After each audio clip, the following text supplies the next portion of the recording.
नमस्कार दोस्तों, स्वागत है आपका आपके अपने YouTube चैनल दीपक रचित कथा में।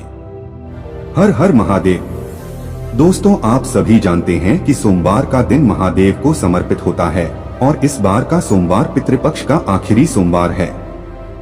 पूज्य गुरु ने कहा कि इस दिन आपको सिर्फ एक सफेद फूल से और एक चावल के दाने से शिवलिंग के सामने एक विशेष उपाय करना है, जो आपके जीवन में चल रहे तमाम परेशानियों को दूर करने के लिए, धन प्राप्ति के लिए है, कर्ज को समाप्त करने के लिए है। अगर घर में अशांति का माहौल रहता है, घर में आपके बच्चे आपकी बात कहना नहीं मानते हैं, आपको अपने कार्य में सफलता नहीं मिल पा रही है, तो ये सिर्फ एक छोटा सा उपाय आपके जीवन से इन सारी परेशानियों को समाप्त करके आपके पितरों को प्रसन्न करता है और आपके मित्र आपके जीवन में भाव धान्य लक्ष्मी की प्राप्ति करवाते हैं। तो चलिए जानते हैं इस विशेष उपाय के बारे में। लेकिन उससे पहले अगर आप भोलेनाथ जी को सच्चे दिल से मानते हो तो इस वीडियो को लाइक करें और चैनल को सब्सक्राइब करके कमेंट में हर हर महादेव जरूर लिखें। ये वीडियो बहुत ही खास होने वाला है क्योंकि ये सोमवार पितृपक्ष का आखिरी सोमवार है, इसलिए आपको अपने जीवन में चल रही परेशानियों को दूर करने के लिए इन विशेष उपायों को बहुत ही ध्यान से समझना है और बहुत ही ध्यान से करना है।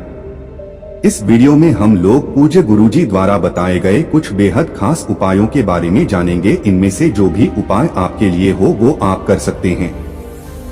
चलिए बात करते हैं गुरुजी द्वारा बताए गए पहले खास उपाय के बारे में।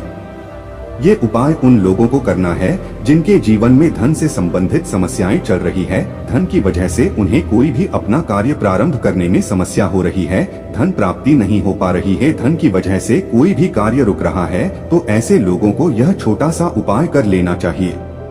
इस उपाय के लिए आपको सिर्फ एक दीपक लेना है। दीपक आप मिट्टी का भी ले सकते हैं और या फिर आप अपने घर पर शुद्ध आटा मारकर उसका भी दीपक तैयार कर सकते हैं। इस दीपक में आपको घी का इस्तेमाल करना है और साथ ही साथ मौली के धागे का प्रयोग करना है।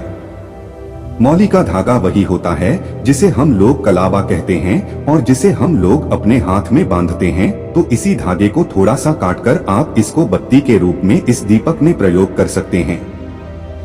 लाल रंग के इस मौली के धागे की आप लंबी बत्ती बना दीजिएगा और शुद्ध देशी घी का इसमें प्रयोग कर लीजिएगा। अब ये दीपक आपको बेलपत्र के वृक्ष के नीचे प्रज्वलित करना है। देखिए ये दीपक को प्रज्वलित कैसे करेंगे।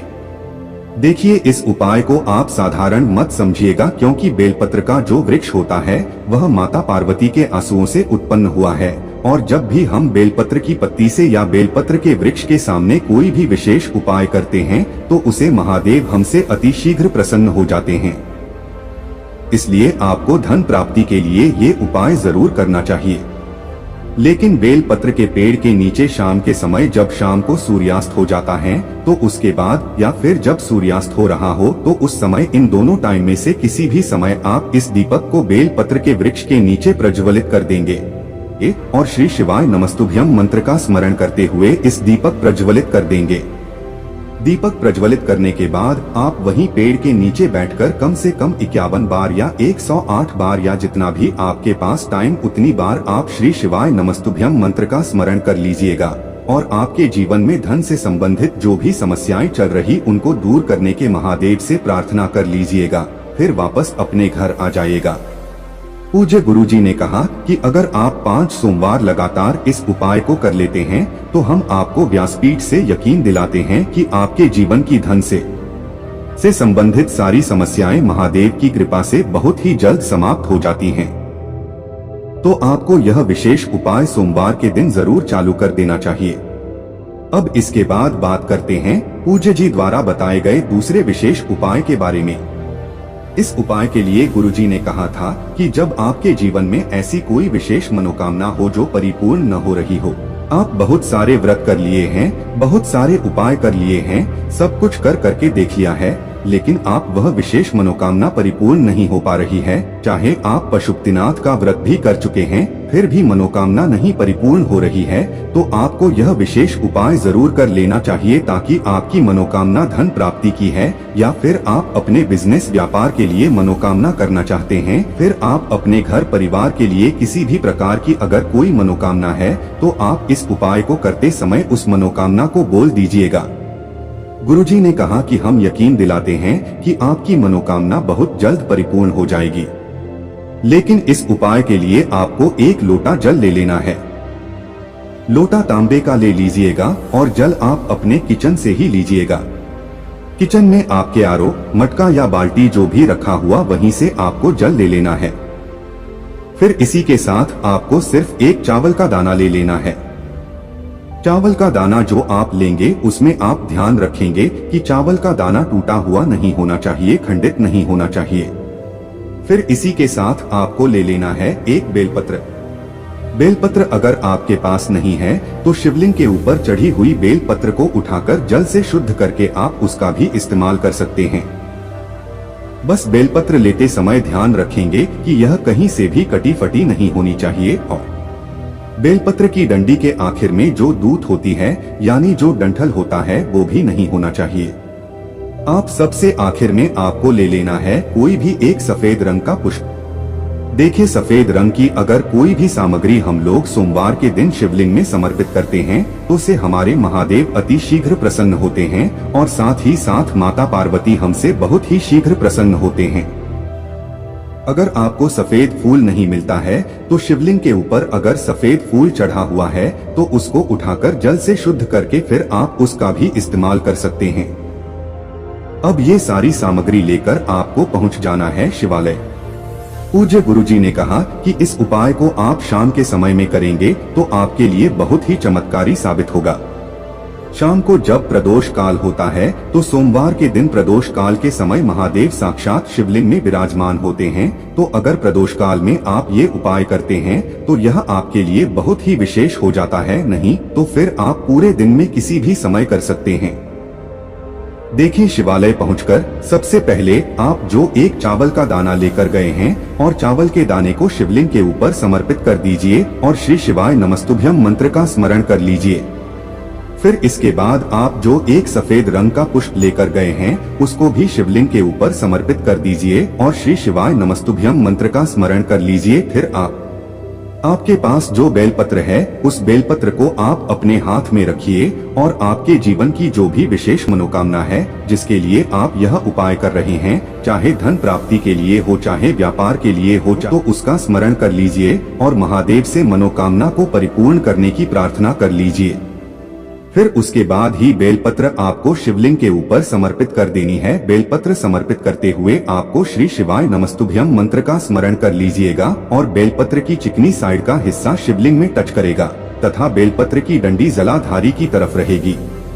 सामने जैसे वीडियो में दिखाया जा रहा है ठीक ऐसे ही आपको बेलपत्र समर्पित कर देनी है। फिर इसके बाद आपके पास जो 1 लोटा जल बचा है उसे 1 लोटा जल को धीरे धीरे शिवलिंग में समर्पित करते जाना है और समर्पित करते हुए कम से कम 11 बार श्री शिवाय नमस्तुभ्यम या फिर ओम नमः शिवाय इन दोनों में से किसी भी एक मंत्र का स्मरण कर लेना है यानी जाप कर लेना है। फिर इसके बाद आपको वापस अपने घर आ जाना है। पूज्य गुरु जी ने कहा कि इस सोमवार के दिन अगर हम एक बार यह विशेष उपाय कर लेते हैं तो हम आपको यकीन दिलाते हैं कि आप ऐसी कोई मनोकामना नहीं जो महादेव परिपूर्ण नहीं कर सकते हैं। तो आपको यह विशेष उपाय अपनी मनोकामना परिपूर्ण करने के लिए जरूर करना चाहिए। अब इसके बाद बात करते हैं पूज्य गुरु जी द्वारा बताए गए सबसे आखिरी और सबसे खास उपाय के बारे में, जिन्हें अपने जीवन में धन धान्य की प्राप्ति करनी है और कर्ज को समाप्त करना है तो ऐसे लोगों को यह विशेष उपाय करना चाहिए। इस उपाय के लिए आप 1 लोटा जल ले लीजिएगा। लोटे में जल लेने के बाद आपको लेना है थोड़े से चावल के दाने। चावल के दाने लेने के बाद उसको आप पीस लीजिएगा। आप सिलवट में या मिक्सी में अच्छी तरह से उन चावल के दानों को पीस लीजिएगा और पीसे हुए यह चावल के दाने आपको इस 1 लोटा जल में मिला लेना है। फिर इसके बाद आपको 1 चुटकी या 2 चुटकी जितनी भी पीसी हुई हल्दी मिल जाती है तो उतनी आपको हल्दी ले लेनी है। हल्दी शुद्ध होनी चाहिए, साफ होनी चाहिए। आप इस हल्दी को भी आप इसे 1 लोटा जल में मिला लीजिएगा।